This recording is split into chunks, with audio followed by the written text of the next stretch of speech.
दोषों पे ज़्यादा बात करते हैं तो उस व्यक्ति से घृणा हो जाती है। लेकिन अगर हम गुणों पे बात करेंगे, गुणों की चर्चा करते रहेंगे तो उसके अंदर गुणों की मात्रा बढ़ती चली जाएगी।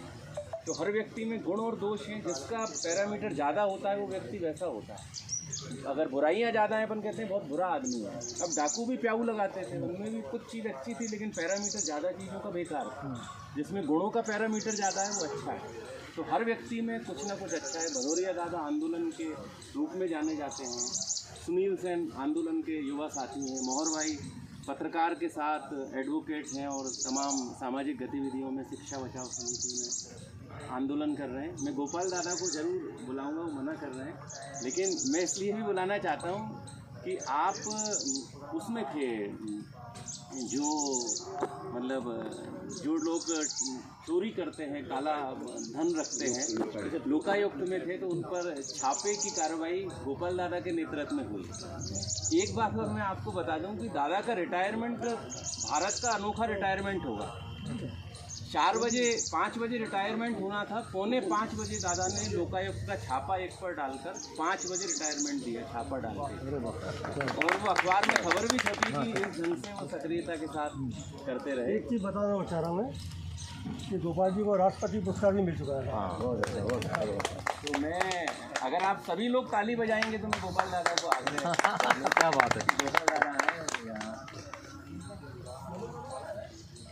मैं वृक्षारोपण को लेकर अपना एक जो मेरे साथ बीता है वो मैं किस्सा सुनाना चाहूँगा। मैं ब्यावरा में टीआई था, ये ब्यावरा आपके साथ में नया मैं ज्वाइन हुआ। उसी समय हमारे आईजी साहब का इंस्ट्रक्शन था, जो आईजी बाद में डीजीपी भी हुए हैं इसके साथ। वो हवाई कैंपस में रुके, हमारे गेस्ट हाउस है थाने में, वहीं रुके और बोले कौन सा थाना है, इसकी जो दिखाई। मैंने अपने थाने का प्रपोजल रखा, मैंने कहा मेरा थाना देखिए। और सुबह सुबह बाहर निकले और मैं खड़ा था सेवा में उनकी। उन्होंने नज़र दौड़ाई, वो 21 बीघा ज़मीन है ब्यावरा थाने में और एक भी पेड़ नहीं। बोले यार मैं तुम्हारा थाने का इंस्पेक्शन देता हूँ। बहुत दुख हुआ है इस कैंपस को देख के, एक भी पेड़ नहीं। तो मैंने कहा बिल्कुल नहीं करें आप। उन्होंने मेरे नक्शे वक्शे से उठाए और चल दिए। अगले साल लकीली वो मेरे आई जी फिर थे, आई जी थे मेरे। मैं भोपाल जाके मैंने कहा साहब मेरे थाने का इंस्पेक्शन। और मैंने वहाँ भीषण गर्मी पड़ती है, पानी का बड़ा भारी अभाव है। उस ज़माने में मैं 10 रुपये का कनस्टर खरीद के पीता था। अरे इतना अभाव है पानी का। लेकिन मैंने 3100 पेड़ लगाए।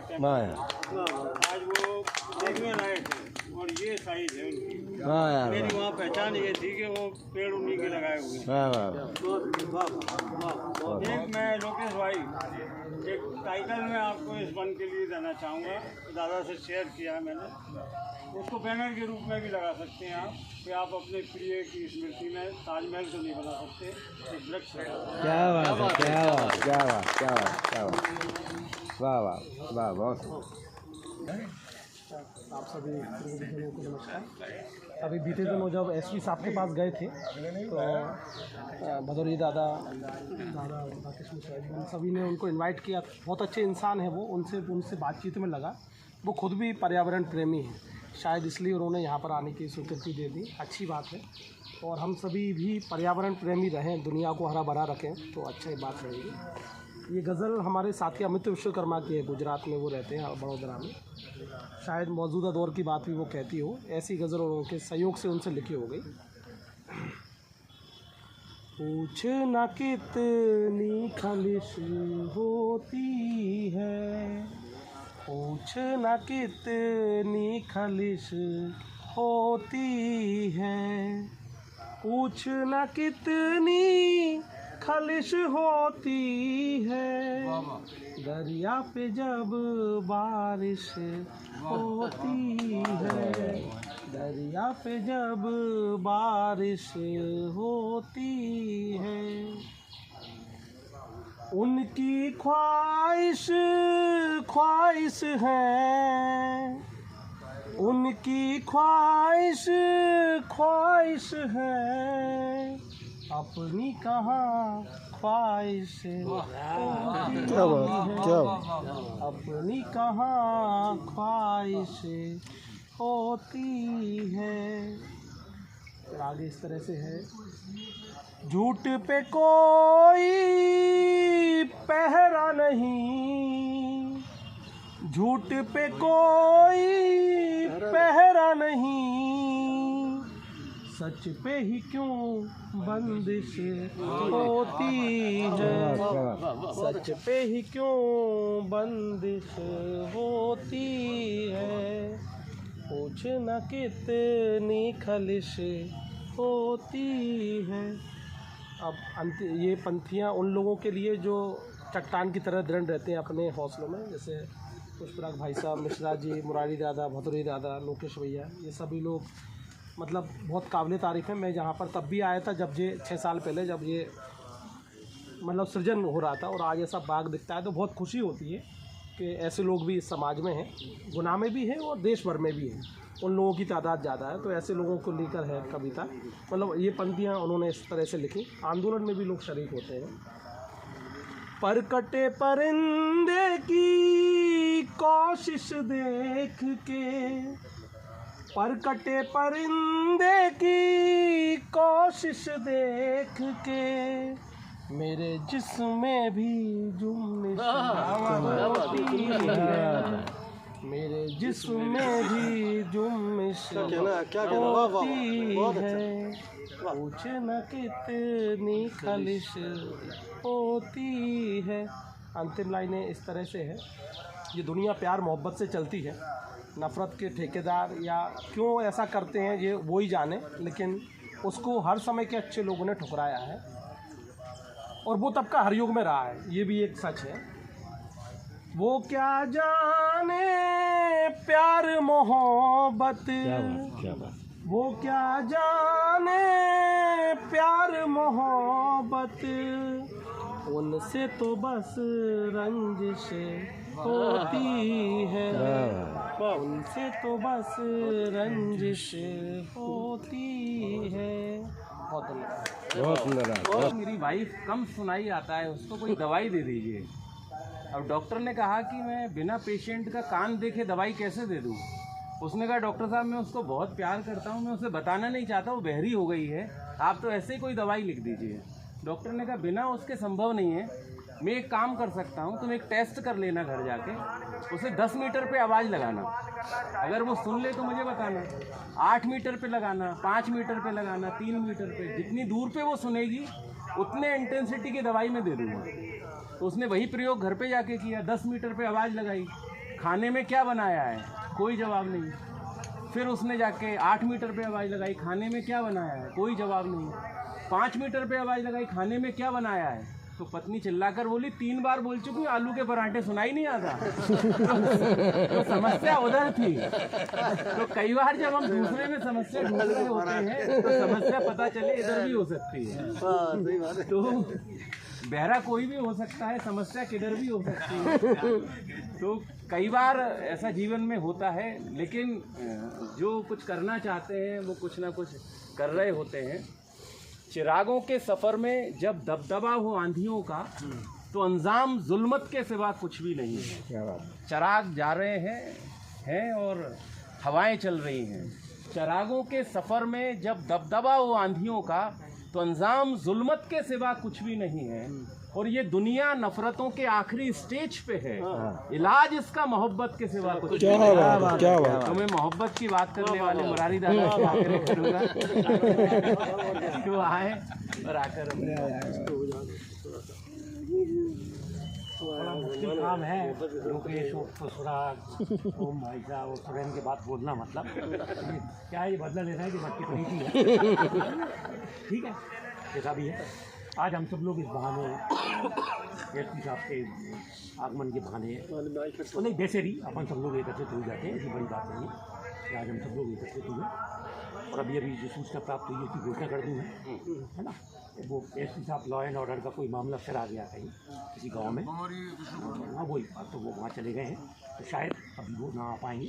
अपन जिस तरह उन्होंने काम किया है अपन लोगों के ब्याह पर, पहली बार मुझे लगा है कि इतने बड़े अफसर ने इतनी संजीदगी से काम किया। मेरी पीढ़ी के लोग और गुनाह का वन एक दूसरे के बिल्कुल पर्यायवाची रहे। क्योंकि गुना वनों के नाम से ही जाना जाता था। खेती बाड़ी तो अब जाकर शुरू हुई है, जहाँ तक हम लोगों की याद करते हैं। और हमें वनों ने हमको, राकेश को, हमारी पीढ़ी के लोगों को यहाँ के पेड़ों ने ही पाला पोसा है कि हम रेलवे स्टेशन की तरफ गए और चाचा के बगीचे से जामफल खा के पेट भर गया। नाना खेड़ी की तरफ गए जामुनों के दौर में, तो जामुन ही जामुन खा रहे हैं। कैंट की तरफ निकल आए तो आम ही आम खा रहे हैं, क्योंकि पाजी पूरे हम किन्नी खा रहे हैं। और होता यह था कि पैसे वैसे तो होते ही नहीं थे, इसी तरह पेट भरता था। और जो बेचारी भाइयाँ सब्जी लेकर आती थी वो गाजर फ्री में दे देती थी, तो स्कूल टन हो जाता था, बिल्कुल मज़ा आता। फिर तात्पर्य ये है कि हम लोगों के जहन में गुनाह और गुनाह के बन बिल्कुल लगा रहा। और शायद ये रहा, तब सिर्फ एक ही वन महोत्सव होता था, वो होता था वन महोत्सव, और फॉरेस्ट की जिम्मेदारी होती थी।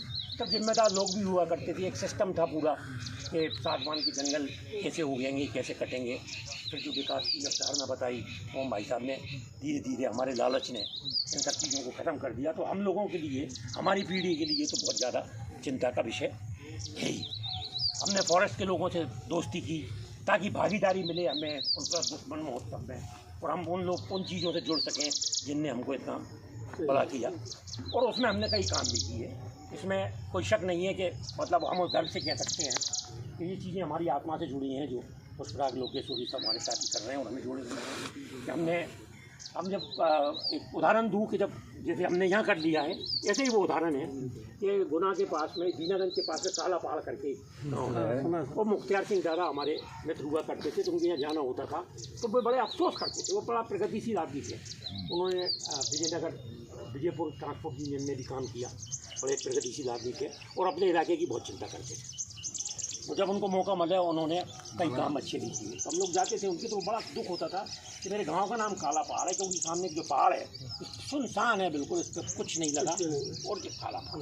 तो हमारे फॉरेस्ट के कुछ लोगों से हमें सरपरस्ती मिली, जिनमें के भाई साहब का नाम मैं आज लेना चाहूँगा, के शर्मा का। मैंने एक दिन उनसे जुक्ति किया है, भाई साहब बजट तो होता नहीं है, अपन कम बजट में कैसे ये बड़ी त्रासदी है, कुछ ऐसा काम करें कुछ अच्छा लगे। तो बोले बता यार तेरे दिमाग में क्या है। मैंने कहा मेरे दिमाग में मोटी बात ये है कि जो भी आपकी लेबर होती है, अपन तार फेंसिंग तो नहीं कर सकते, तो खंती पहाड़ के चारों तरफ खुद जाए खंती, ताकि जानवर वहाँ ना जा सके, जानवर से बचाएं। और दूसरा पानी, जंगली पेड़ तो अपन अपने पास अवेलेबल है, अपन लगा देंगे। तो हम लोगों ने स्कीम बनाई, अम्मा गए, उनको साथ में दिया मुख्तार सिंह दारा को, उन्होंने अपने गाँव के लोगों को प्रेरित किया। वहाँ पहाड़ पर जितना बन सकता था उतना गड्ढा खोदा, और जहाँ से उस पहाड़ पर पानी नीचे आता था वो लकीरें दिखाई देती थी, तो वहाँ पत्थर लगाए, देसी पत्थर लगाए, कहीं रेत डाल दी, कहीं कुछ कर दिया, और आज वो गांव काला हरा पहाड़ कहलाता है। जिस तरह ये जगह आज हमारी स्मृति वन के नाम से हमें न केवल आत्मबल दे रही है, सुशोभित कर रही है। तो शायर ने कहा है कि शायद हम लोग ये काम क्यों करते हैं, लोकेश ये काम क्यों करता है, अंकुर खड़े हैं, सब लोग साबित हैं, जो शजर बेलिबास रहते हैं उनके साए उदास हैं। क्या बात है। तो इत्तेफाकन जो असलियत है कभी इंतकाम उदास है, क्या तो इंतकाम ले रहे हैं हम कि जो होया है, और ये सिलसिला चलेगा दुनिया में हमेशा ही इस तरह की बात। कुछ हास्यास्पद चीज़ भी बीच में संगोष्ठी को अच्छा बनाने के लिए मेरे भाई कह रहे थे मुझसे कि यहाँ पर एक बैनर लगाएंगे जो आप अपनी भारतीय स्मृति में। तो कभी कभी क्या होता है गोपाल, घरों में भी इस तरह की बात चलती है कि ताजमहल तो पत्नी अपने पति से बोली कि देखो शाहजहां ने मेरी याद, उनकी याद में ताजमहल बनवाया था, तो तुम क्या करोगे मेरे लिए। भाई 50 का प्लॉट ले रखा है, मौका तो दे मुझे, तो मैं ताजमहल बनवा दूँ। और ये जो विभाग अब अपन लोगों ने अलग अलग इनके प्रकल्प बनाए हैं वन विभाग के, ये सिलसिला और आगे चलेगा। फिर गोपाल को बता रहा था कि मैं बहुत दिन से पुष्पराग से लड़ता था कि अपन रोड किनारे भी लगाएं ताकि डिमॉन्स्ट्रेशन हो, प्रदर्शन हमें अपना नहीं चाहिए, पेड़ों का चाहिए, ताकि लोगों में कई चीज़ें ऐसी हुई कि वो औषधि वन में जहाँ हम औषधि के पेड़ लगा रहे थे, यार हम जैसे साहब की सब हम मालूम पड़ा वो ज़मीन मौसम विभाग की है या किसी विभाग की है। अब पेड़ लग गए तो कम से कम वो ज़मीन बची रही, लेकिन मौसम सुधर गया और धीरे धीरे हमें लग रहा है कि ये चेतना और आगे बढ़ेगी। और अब हम किस स्टेज पर आ गए, भाई ओम प्रकाश जी ने हमको बता ही दिया था, पूरी दुनिया इस मामले में चिंतित है। हम बहुत दुनिया की प्रकल्प तो नहीं कर सकते, लेकिन अपने स्तर पे जहाँ जो भी कर सकते हैं वो तो कर ही सकते हैं। किसी शायर ने कहा याद आ रहा है, अब ये हरकान वगैरह जबरन परेशान करते हैं। अरे आप बहुत पुराने दुनिया